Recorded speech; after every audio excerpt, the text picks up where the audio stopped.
Il prend l'avion, son vol a duré 10 heures et il ne parle pas un mot d'anglais. Sa mère qui vit au Canada lui a donné rendez-vous au bagage, mais elle ne peut y accéder car la zone est sous douane. Quand ces images ont été prises, Robert Dziekanski attend ici depuis 9 heures. À aucun moment, le personnel de l'aéroport n'est venu l'aider. Seule cette voyageuse tente de communiquer avec lui, en vain. Pris de panique et sans doute exténué, l'homme ne sait plus où aller.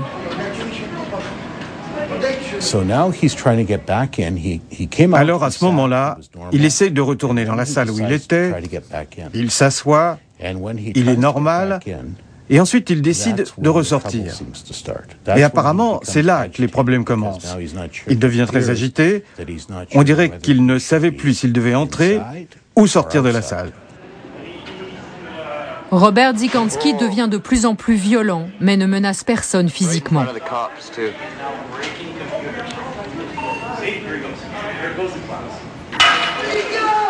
Quelqu'un prévient alors la police qui intervient pour le maîtriser.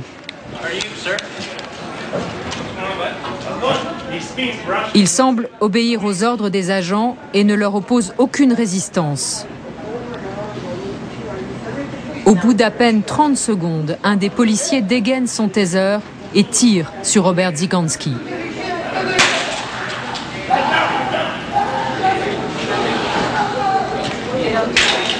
L'homme recevra au moins 2 décharges de 50 000 volts.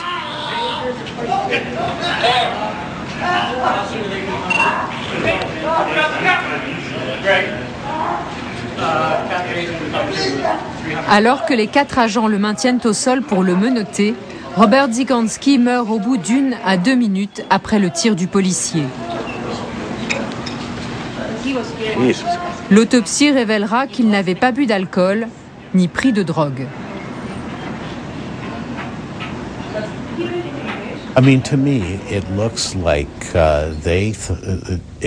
À mon sens, pour eux, c'était la routine. Ils ont décidé de tirer au taser et de le menotter. Ils ne l'ont pas fait s'asseoir et même l'ambulance a mis du temps à arriver.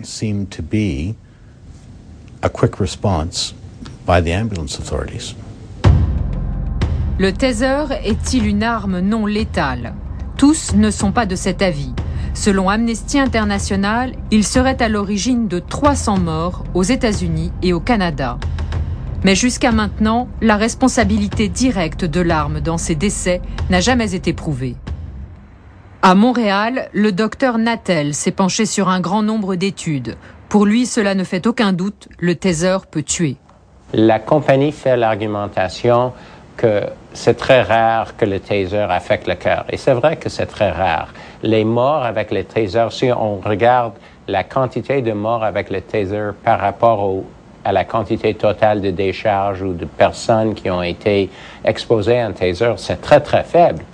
Mais c'est différent de dire que c'est rare que de dire que ça n'arrive jamais. La compagnie veut argumenter que le taser est incapable de tuer quelqu'un. Et l'expérience et les circonstances suggèrent que ce n'est pas le cas, que le taser est capable de tuer quelqu'un.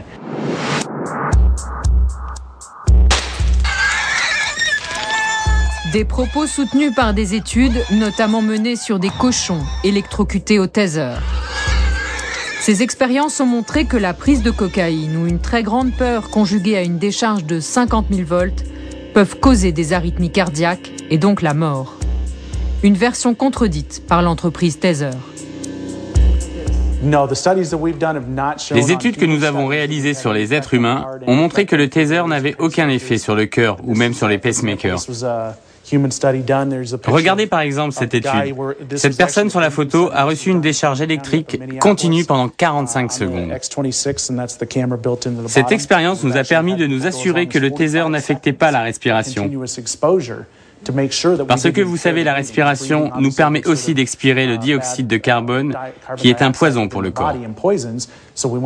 Donc on voulait s'assurer que le taser ne perturbait pas le souffle.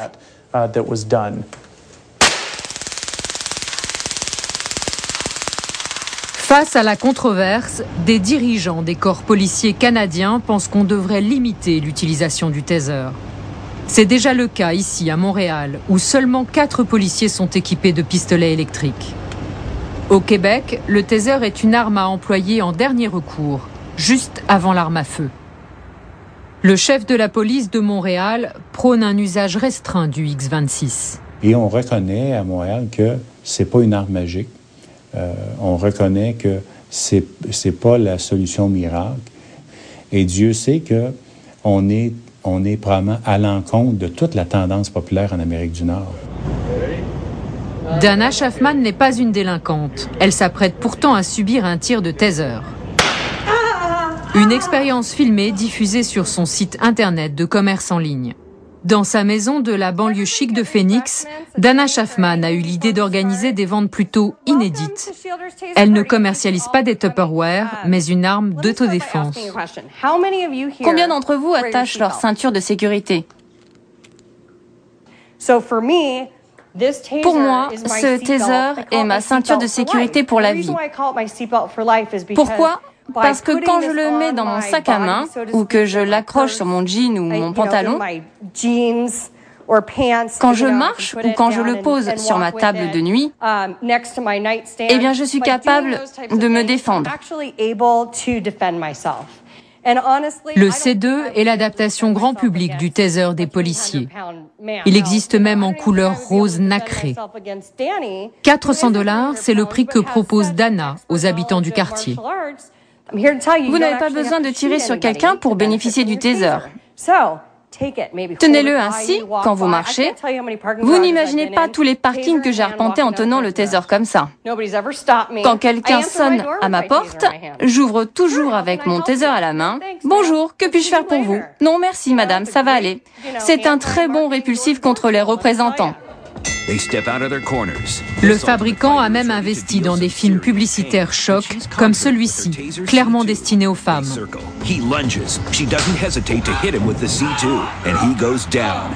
L'arme est 2 fois moins puissante que celle des policiers, mais ses effets sont les mêmes.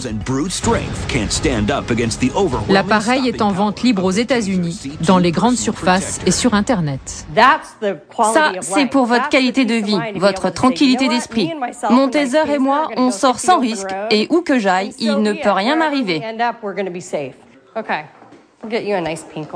Et à la fin de la soirée, cerise sur le gâteau, les participants vont tester le taser et tirer sur une cible installée dans la salle à manger de Dana. Retirez la sécurité et tirez.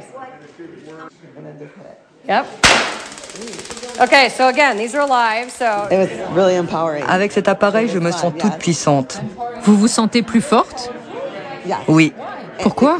Parce que je sais que j'ai cet appareil pour me protéger.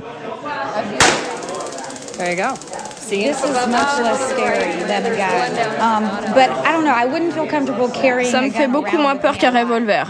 Non, vraiment, je ne me sentirais pas à l'aise avec une arme à feu. Cet appareil est plus sécurisant et puis aussi, je n'aime pas l'idée de tuer quelqu'un. Je préfère envoyer une décharge électrique et avoir le temps de m'enfuir. C'est ça qui me plaît. Et voilà un souvenir. À l'issue de la soirée, chacun repartira avec la cartouche qu'il a tirée et le plus souvent avec un taser. Faire entrer cette arme dans les sacs à main, c'est aussi banaliser son usage. Beau succès commercial pour ce produit à risque. Et ce point de vue semble s'imposer peu à peu. Il y a 2 semaines, le fabricant du taser a été pour la première fois condamné à verser 6 millions de dollars de dommages et intérêts à une victime en Californie. Les 70 plaintes précédentes avaient toutes été rejetées. Ainsi s'achève cette émission. À partir de samedi prochain et pendant tout le mois de juillet, vous retrouverez l'édition d'été d'Arte Reportage. Avec chaque semaine, un document de 45 minutes sur des sujets qui sont souvent éclipsés par l'actualité. Comme par exemple, l'histoire d'un hôpital flottant au Brésil. Pour en savoir plus, ne manquez pas l'émission de samedi prochain, présentée par Nathalie Georges. Schönen Abend auf Arte noch. Merci et à très bientôt. Ce soir.